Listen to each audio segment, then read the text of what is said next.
what we realized pretty quickly was that a robo is different to every person. So a guy who has $10 is going to want to save and invest in a different manner to a guy who has $100,000, who is financially literate, who is also different from a guy perhaps with $10 million who wants a private banking experience. So what we've built is a platform that offers all the pieces that a robo advisor needs to build. So onboarding, KYC, portfolio risk analysis, portfolio optimization, order aggregation. So we could have an end-to-end solution, but we also realize that some of our customers, like an asset manager, wants to put their own portfolio selection. Or maybe they don't want to sell ETFs and they actually want to sell unit trusts. And right now we have kind of three main buckets, which is mass retail, mass affluent, and private bank. And we have a different product for each, and we also have a range of robo solutions that people can pick and choose from. Number one, that it's a range of different touch points, not one, it's not just a tech integration. And number two, absolute key, customer must not see any of all of that plumbing underneath. For them, it must be a one user experience. And that can be challenging. Obviously, there's regulations about customer data. There's cloud versus on-premises in terms of data centers. But I think like any B2B financial firm, that multi-touch point, but creating a single customer view is the challenge.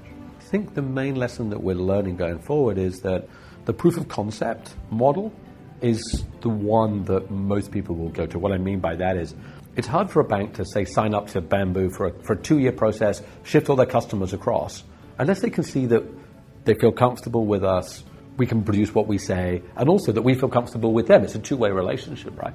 So the lesson that we learned is if you do a 2 months, they commit a small amount of capital, we build them the outline, we show them what they would get, we define what would success be, what integration do you need, what set of customers are we going after, how do you want to define it from a tech point of view, from a compliance. Let's do 2 months of that. If at the end of it we realize we can't do it, okay, so we've committed our time, you get a small amount of capital.